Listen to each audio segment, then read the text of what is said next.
Hello, everyone.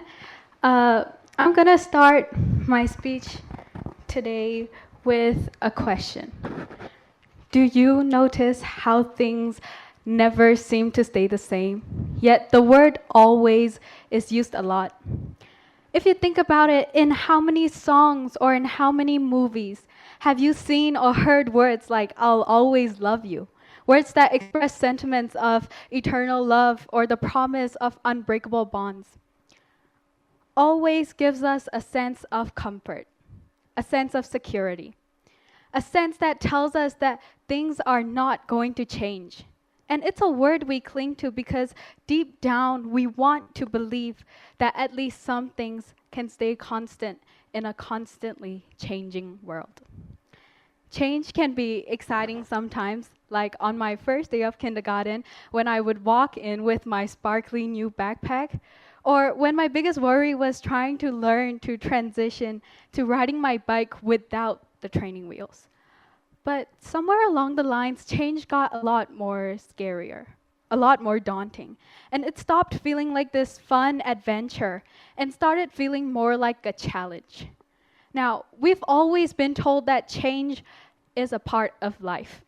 Yet there's this feeling of wanting things to stay the same. And in these kinds of scenarios, our ability to adapt becomes our greatest superpower. Today, I'm going to be talking about something that affects every aspect of our lives.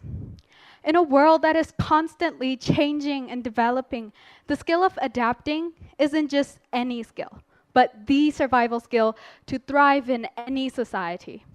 And although we may not be aware of it, adaptation is everywhere, from the tiniest of microorganisms to the most complex societies. And if we're able to harness this power, this mindset of adaptation, we'll be able to extend our full potential and see change as less of a threat and more of an opportunity. Now, let's start with a little bit of history. Scientists claim that generally there are 9 types of human species, and Neanderthals are known as the closest but extinct relative to humans. So imagine standing face to face with your ancient cousins.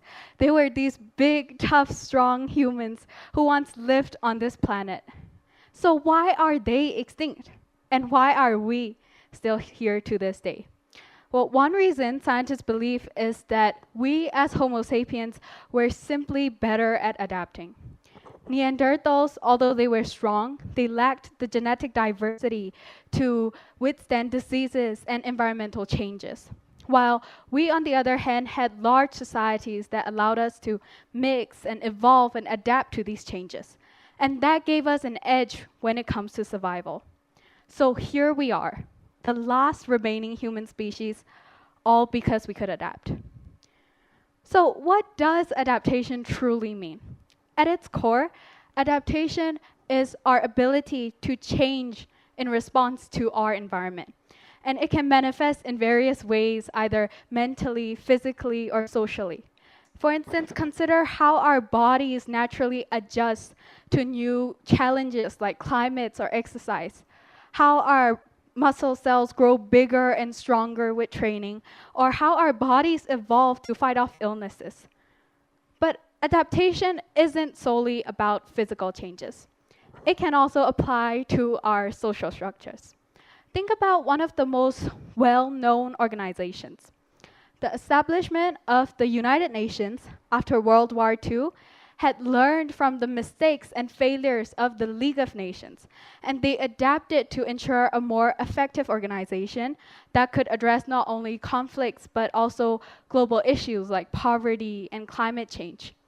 And this ability to learn from past mistakes and evolve is a prime example of social adaptation. Now, let's fast forward to something more recent. Think about March 2020, when the world suddenly shut down due to COVID-19. Billions of lives changed overnight.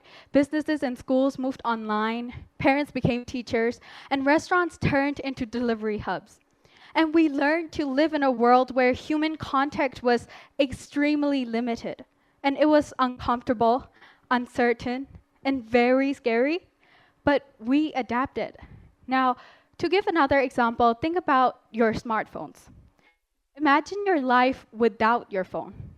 Nowadays, it's hard to imagine your life without one of these devices in our pockets. But the iPhone was released in 2007, which means in just nearly 2 decades, it's become a part of who we are, an extension of our hands, our brains, and our lives. What's interesting is not the invention itself, but how we've managed to adapt to it. We've learned to use our smartphones for everything, for work, for entertainment, texting with our friends, learning new things, and even managing our health. And it's not just our phones. Think about Zoom meetings and online classes, and how they became the norm in just a matter of a few weeks. The world didn't end when we had to stay inside because of this new virus. We adapted and connected in a virtual world. So what I'm trying to say is, yes, technological breakthroughs are important, but it is really our ability to adapt to these advancements that makes them truly significant. And it's not just technology. Think about how we tackle climate change or the invention of vaccines. We adapt to every one of these challenges of our time through creativity and innovation. When COVID-19 hit, scientists didn't just give up. They developed new vaccines in record time, saving millions of lives. And our ability to innovate isn't just about creating something new. It's about adapting to every new challenge that we face. But adaptation isn't always about these big historical events or these global pandemics. When I transitioned from secondary 2 to secondary 3, the workload hit me like a truck. It went from easygoing assignments to subjects like additional maths, and what used to be just one subject of science became physics, chemistry, and biology. And I was overwhelmed. I wasn't used to this hectic schedule. But I had no other choice. I had to adapt. I had to change how I studied. I had to manage my time better. I had to approach school differently. And looking back, it was far from easy, but adaptation was the only way I survived that year. So how do we actually adapt when we're faced with change? Because it sounds all nice and easy in theory, but in reality, it's hard. So how do you start? I've learned that there are key steps to adapting successfully. And the first step to adapting is acknowledging that change is happening. Now, this means we often resist change because we're holding on to what used to be. And it's like trying to swim against this current, and you waste your energy and you end up frustrated. And acceptance does not mean that you have to like the change. It just means you have to stop fighting it. You just have to let it go. And the next step, once you've started accepting that the change is happening, is to be flexible. And flexibility for me meant adjusting how I studied. I accepted that my old techniques weren't working anymore, so I changed. Flexibility is what allows you to try and experiment new things until you find something that works for you. And next is what I feel is the most important step. To adapt well, you have to approach change with a growth mindset. And this means seeing challenges as opportunities to learn rather than their obstacles to overcome. And this is definitely easier said than done.